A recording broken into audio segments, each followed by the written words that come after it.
नमस्कार. किरण मडंग बातमीपत्र सादर करीत आहे. ठळक बातम्या. विद्यार्थ्यांनी कायद्यात करिअर करावं, जिल्हा न्यायाधीश PM पाटील यांचा हितोपदेश. अकोटला श्री शिवाजी महाविद्यालय जागतिक न्याय दिनानिमित्त विद्यार्थ्यांसाठी मार्गदर्शन शिबिर. श्री शिवाजी महाविद्यालयातून प्रथम आलेल्या 12वी कला शाखेच्या कुमारी आरती वासुदेवराव कंटाळेचा जिल्हा न्यायाधीश PM पाटील यांच्या हस्ते गुणगौरव.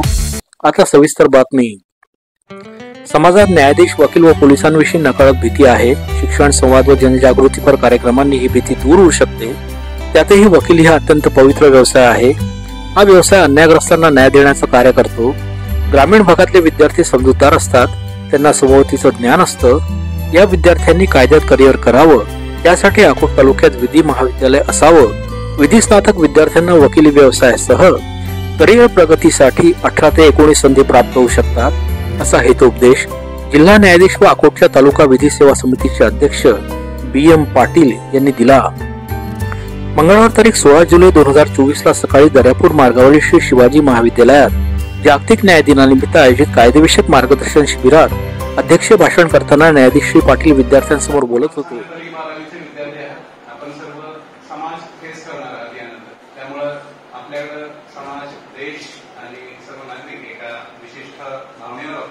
या 3 लोकांच्या बद्दल समाजामध्ये नकळत एक भीती आहे की कोर्टाची पायरी कोणी चढू नये, पोलीस स्टेशनला कोणी जाऊ नये आणि वकील मित्र अजिबात नसावं. आमच्याबद्दल जी अशी भीती आहे ना, ती थोडीशी दूर व्हावी आणि आपल्याला कुणाचा अन्याय होत असेल त्याला वाचा फोडण्याचं काम हे 3 मंडळ आम्ही करत असतो. तर नक्की आमच्याकडे या, आम्ही तुम्हाला सन्मानाची ट्रीटमेंट देऊ. जिथं आमचे एक न्यायाधीश आहेत काळेसाहेब, ते देखील शिवाजी शिक्षण संस्थेचे आहेत, पोलीस निरीक्षक शिवाजी शिक्षण संस्थेचे आहेत. या कार्यक्रमाचे आयोजन राष्ट्रीय विधी सेवा प्राधिकरण व जिल्हा विधी सेवा प्राधिकरण अकोला यांच्या निर्देशान्वये अकोट तालुका विधी सेवा समिती आणि अकोटच्या तालुका विधिज्ञ संघाने श्री शिवाजी महाविद्यालयाच्या सहकार्याने केले होते.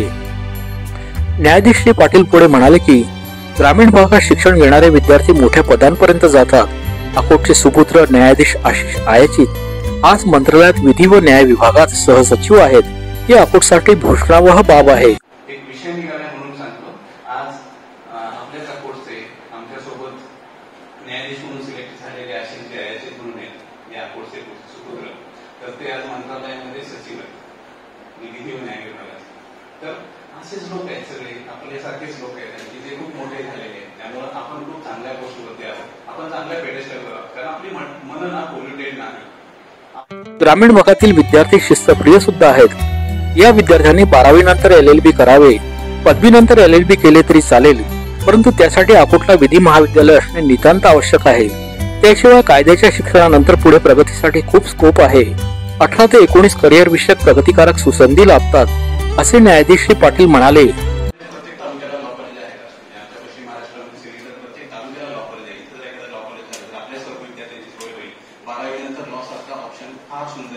त्याच्यामध्ये तुम्हाला प्रॅक्टिस हा शेवटचा ऑप्शन आहे, परंतु त्याच्या आधी 18 ते 19 पद्धतीचे करिअर आहेत.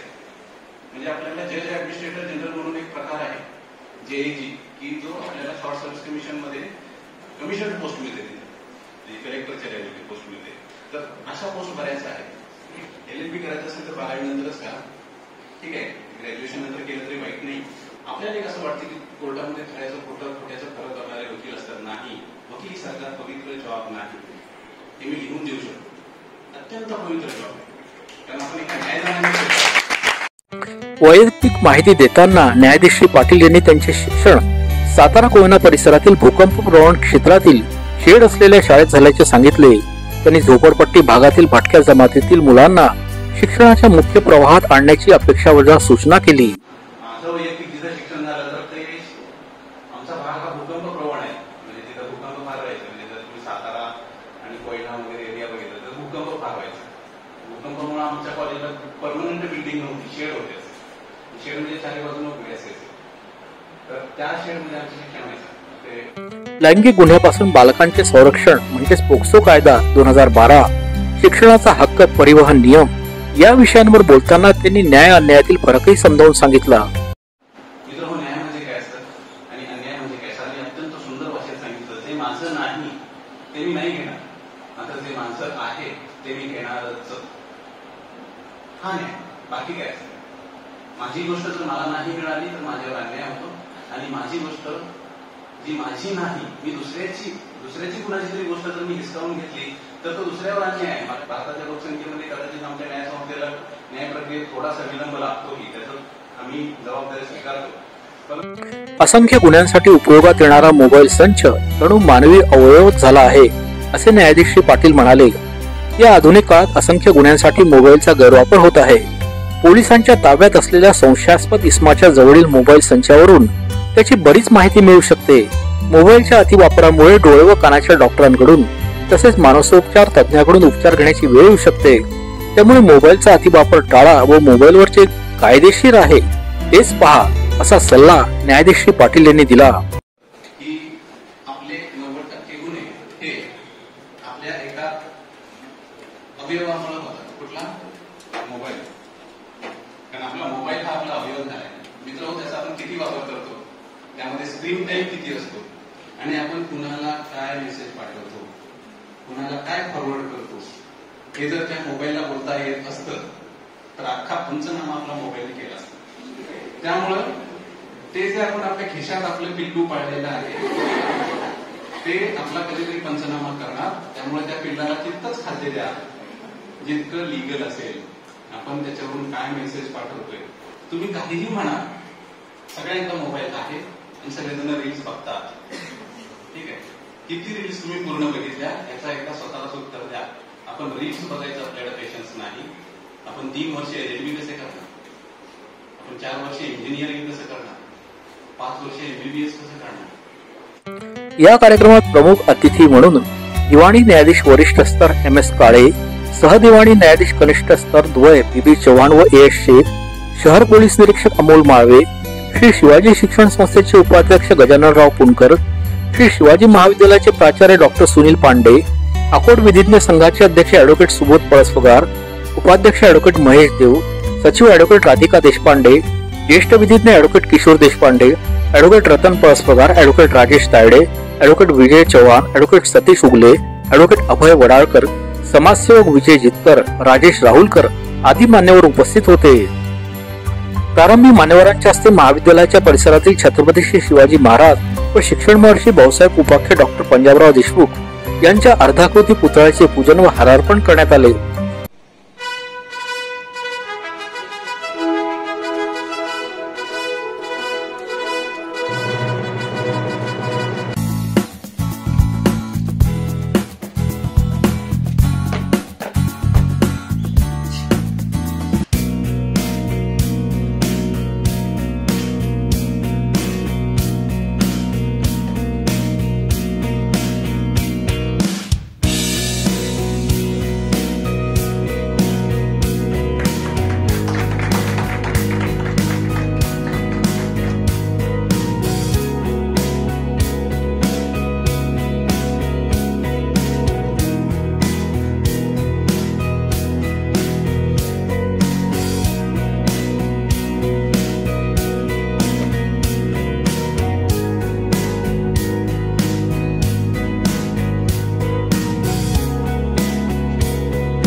तदनंतर विचारपीठावर मान्यवरांचे स्वागत फुलांचा बुके देऊन प्राचार्य डॉक्टर सुनील पांडे व सहकाऱ्यांच्या हस्ते करण्यात आले.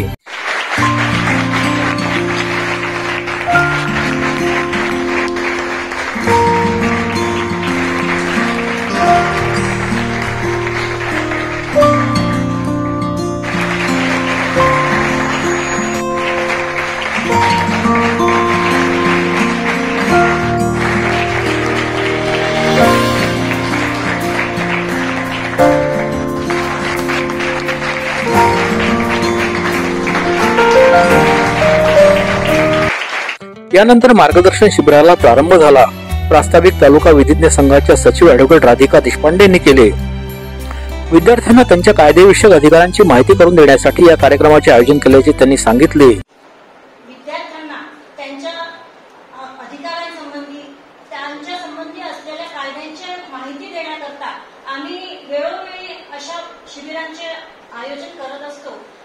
ज्येष्ठ विधिज्ञ ॲडव्होकेट किशोर देशपांडे यांनी न्यायाची सोपी व्याख्या विशद केली. ॲडव्होकेट देशपांडे म्हणाले की अन्यायाविरुद्ध मागितलेली दाद म्हणजेच न्याय होय. न्याय अन्याय या एकाच नाण्याच्या दोन बाजू आहेत. त्यांनी जागतिक न्याय दिनासाठी आपसातील दुरी दूर करावी व संबंध बांधले जावेत या आंतरराष्ट्रीय स्तरावरील वाक्याची माहिती दिली. म्हणून न्याय आणि अन्याय हे दोन्ही एका नाण्याचे दोन बाजू असं समजलं जातं. 17 जुलै 2024 याचं एक घोषवाक्य आहे, ब्रिजिंग गॅप बिल्डिंग अलायन्सेस. म्हणजे आपसामध्ये असलेली दुरी दूर करावी आणि यातून संबंध बांधल्या जावे अशा स्वरूपाचं हे न्याय वाक्य याच्यामध्ये आंतरराष्ट्रीय स्तरावरती घोषित झालेलं आहे. अन्यायाच्या विरुद्ध दिलेली दाद म्हणजे न्याय. प्राचार्य डॉक्टर सुनील पांडे यांनी महाविद्यालयातील स्पर्धा परीक्षा अभ्यास केंद्राची माहिती दिली.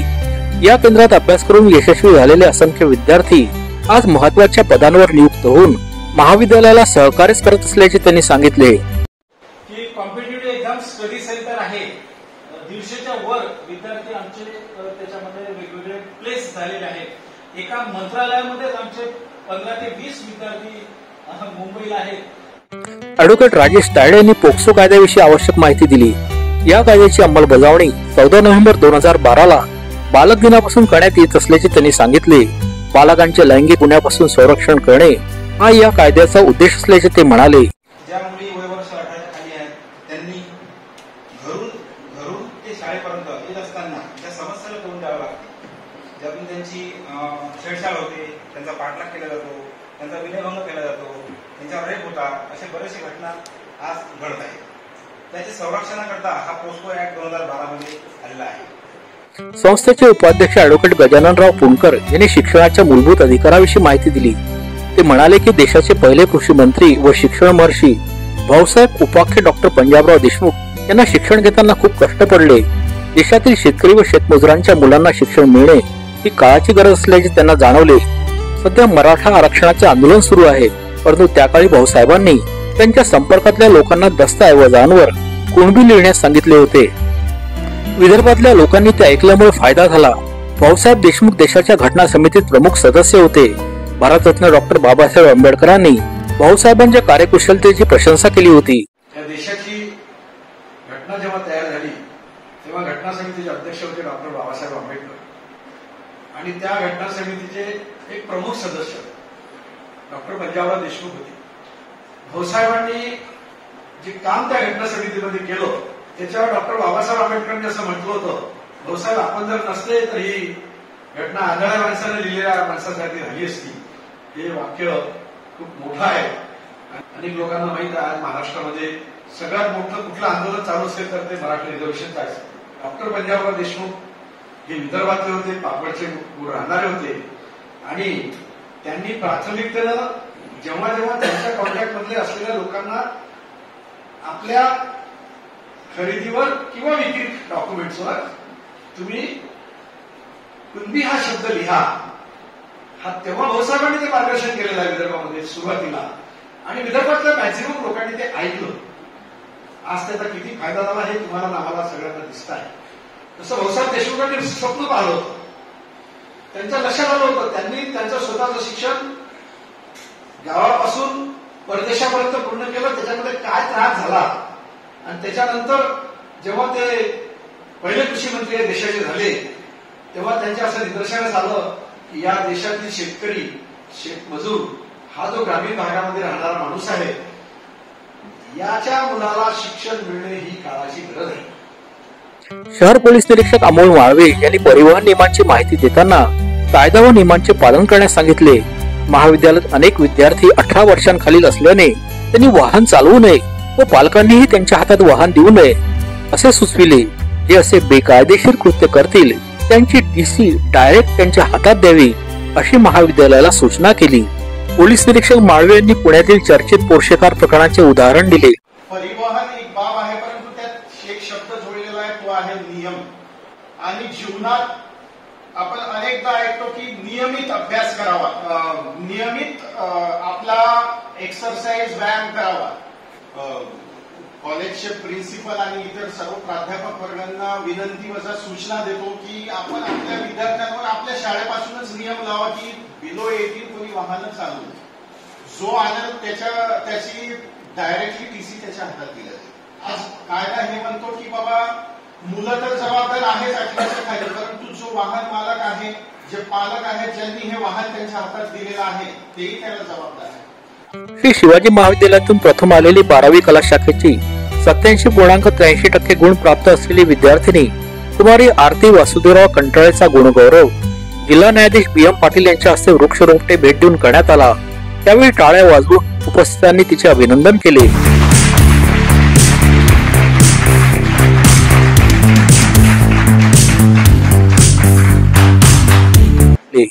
या कार्यक्रमाचे सूत्रसंचालन विधिज्ञ संघाचे उपाध्यक्ष ॲडव्होकेट महेश देव यांनी केले। जे विषय आहेत की सर्वप्रथम विषय आहे जागतिक न्याय दिवस, दुसरा आहे पोक्सो कायदा, तिसरा आहे शिक्षणाचा हक्क आणि चौथा आहे परिवहन नियम।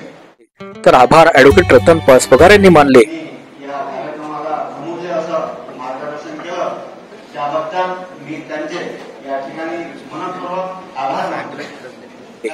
या कार्यक्रमात प्राध्यापक डॉक्टर संजय कोल्हे, प्राध्यापक डॉक्टर विलास तायडे, प्राध्यापक सुरेंद्र देशमुख, प्राध्यापक संजय पट्टे बहादूर, प्राध्यापक परीक्षित मेतकर, प्राध्यापक डॉक्टर ज्ञानेश्वर सोनवणे, प्राध्यापक डॉक्टर गजानन टवरे, प्राध्यापक निलेश रहाटे, प्राध्यापक भारंबे, प्राध्यापक गावंडे, प्राध्यापक गजानन वानखडे, प्राध्यापक कुमारी प्राजक्ता देशमुख, प्राध्यापक कुमारी कुचे यांच्यासह समस्त प्राध्यापकगण, कर्मचारी वृंद व विद्यार्थी मोठ्या संख्येत उपस्थित होते। या कार्यक्रमाच्या आयोजनासाठी समाजसेवक विजय जितकर यांनी विशेष मेहनत घेतली। राष्ट्रगीताने कार्यक्रमाची सांगता झाली आणि याचबरोबर बातमीपत्र संपले आहे। धन्यवाद।